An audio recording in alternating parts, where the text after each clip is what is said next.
you guys are presenting something to Congress that is very, very, very beautiful. I love it. And I want you to tell the audience what it is. And so I didn't know you were going to. Thank you so much. I'll be brief. Oh, you're good. 31 years fighting human trafficking, and there's so much. Congress has really done a great job codifying the law, criminalizing trafficking, writing great policies, 41 task forces funded through Congress, awareness campaigns, but we've never touched the judiciary, the Justice Department. And if you look at where human trafficking is falling apart, it's in the Justice Department. Not just the shiny cases like we've seen recently, but it's all the way down to lower courts. So 2 years ago, as I am a praying man, I'm praying 3 o'clock in the morning because we have to re-rescue the same victims and arrest the same traffickers because they get let out.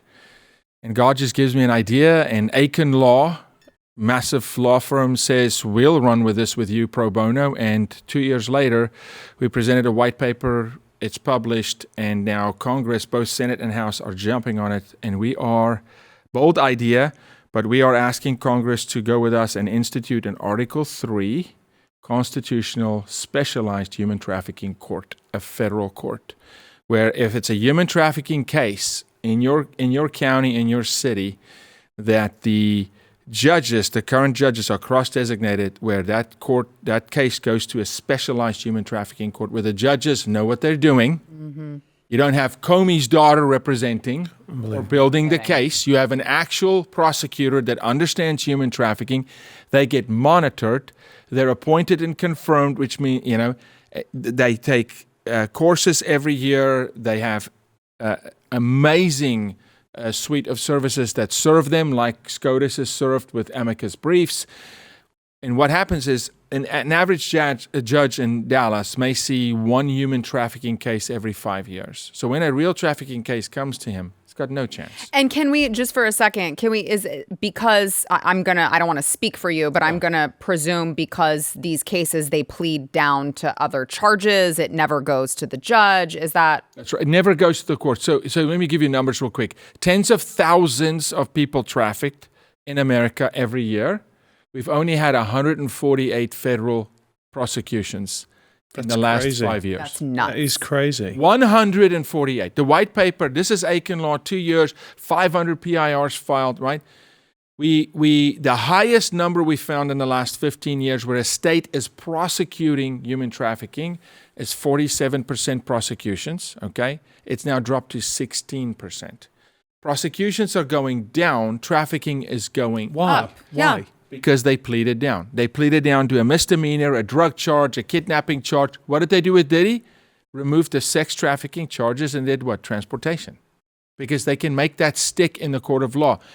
On the Diddy case, I say they threw the case. But on a case that is not high profile, when it's a 16-year-old in Lubbock, Texas, whose father is a trafficker, that's not high profile. The DAs do not build these cases as human trafficking cases because on average a human trafficking case at the moment takes 19 months. In our court, it will take less than 9. Okay. Any other felony is a 9-month prosecution. There's precedent for this though, FISA courts and bankruptcy courts. Yep. So when you look at bankruptcy courts 1978, the judges are saying, we don't know M&A deals. We don't know tag-along, drag-along, shares, mergers and acquisitions.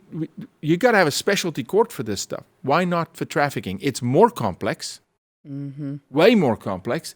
There's a human being on the other side. We always say heroin doesn't need defense, but a traffic survivor does. Right. Every other felony outside of human trafficking on a federal level and a state level, guess what the number is of prosecutions? 92%. What is the normal default that they go for if they're knocking it down? Paraphernalia, drugs. Really? Yeah, drugs. Because it goes hand in hand. Those who move people, they keep them sedated. There's always some kind of a drug or illegal arms, unregistered firearm. But kidnapping, they'll take kidnapping. It's basically what they did with Diddy. They took the Mann Act. Transportation for prostitution. Well, if it was going to be prostitution and she says it's against her will, then it's human trafficking. Right. That's I was figuring they'd probably do prostitution. I thought that's what would be the normal. So the norm is, and most often it's marijuana, right? But it's always a plea down, or it is a they'll take anything. But I have federal judges, one that said these cases will not come to my court because the prosecutorial body does not know these cases. They don't see them enough, and they're so complex. If you have a 16-year-old trafficking a 16-year-old, and yes, that happens. That is our most recent case, right? The judges do not know what to do with this. Is he an adult because he's also a victim, because he was trafficked? They cry uncle, so that the DAs and the prosecutors just go, I don't even know where to start. This child can't testify. So this court, please look into it. It is so well thought out. And people say, well, aren't you building bureaucracy? Absolutely not. The judges are already in their judgeships. The cases are already in the system. Right. They're just adjudicated by judges that don't know what they're doing. Now we find judges or appoint judges that know what they're doing. We educate them and you funnel. It's a redirection. Yeah. You direct. So if this court existed, the Epstein case would have been closed and shut in 9 months. Done. Prosecuted.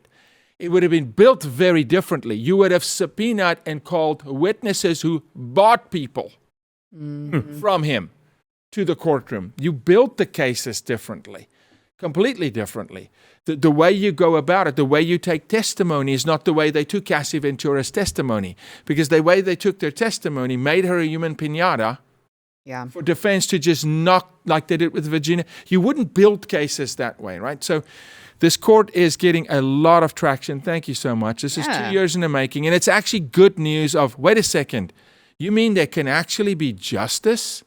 Swift justice, quickly, because the law in Texas is going to give a guy 30 to life if he traffics a child, if it's trafficking charges in the court of law. But it's not trafficking charges. Yeah. 254 counties in Texas, we've only ever prosecuted sex crimes in 10 of the 254 counties. So you want to know why sex trafficking it's incentivizing them to do it. Yes. Come on, right? Yes. So what would happen if we start saying, hey, we had 500 to 1,000 prosecutions according to the law in Texas alone this year through a trafficking court that's getting so sophisticated that BS doesn't fly anymore. Right. Right? And then if it goes wrong with the case, you know where to look. It's not like, well, it's Comey's daughter. We don't know who built the case. We don't really know files. We can't see into it. It's like, well, this action. No, it's human trafficking court. That's where we're going to go, right? Here's what's going to happen, and my last thoughts on it. Only 1.7% of human trafficking victims ever speak up because they know what just played out is going to play out. Yes. If I speak up, and my name is out there, I'll be ruined forever because there will not be justice. Yep. When you start bringing justice, they're going to speak. They're going to testify. Others are going to come out. Yeah. Because if you actually put someone away, you go put one CEO away for 30 years that bought children from Jeffrey Epstein, other CEOs may talk.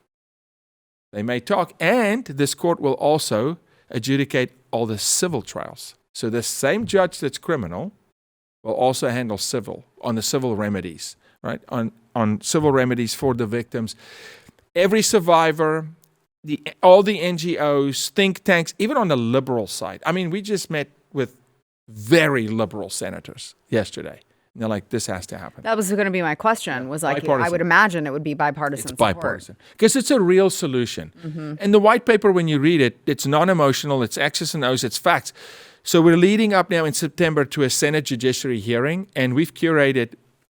America has never heard sex trafficking explained the way it's about to be explained. And you would have wanted that in an Epstein case. Bring the experts. Let America really hear how this, because they ask, why children? Why are people never in jail? Why do the bad guys always walk? Why don't we see information on lists? This Senate judiciary is going to lay it out. And then we're presenting the bill, and then we're going to ask America to put holy pressure on the Senate to vote it in, and the House, and we will first of its kind in the world. Wow. There's no such court in the world. So, and by the way, if anyone wants to vote against it, please put yourself on the record. Right? Put yourself on the record as voting against it. Tell us that you do not want a court that's going to prosecute predators and pedophiles. Go on the record. Exactly right. Exactly. And they should, by the way, they should also give them the death penalty, in my opinion. If you traffic a kid, you need to die. There's many states that are moving in that direction. Right, absolutely, It's state by 100%. state, but there's also federal statutes. So it's interesting that the judge is cross-designated, so he can try at state level, but then try. So now all of a sudden, if your area does not have a human trafficking judge, you can say, I'm not taking it to Clay Jenkins. Right. I'm taking it to that judge. To the federal human trafficking court. Human trafficking court. Good. I love it. Yeah. So people can help over at helpjbm.org. Please. They go to helpjbm.org right now. We've made it. The only thing you see is this white paper, and we did a one sheet for people that just breaks it down in 7th grade language. Great. So people know how to talk about it, because it gets a little complicated when you start talking FISA and all these. It's simple. It's clean. We're going to promote the dickens out of this hearing that'll come in September. Mm-hmm. I want America to watch, be glued. Yeah. And just listen.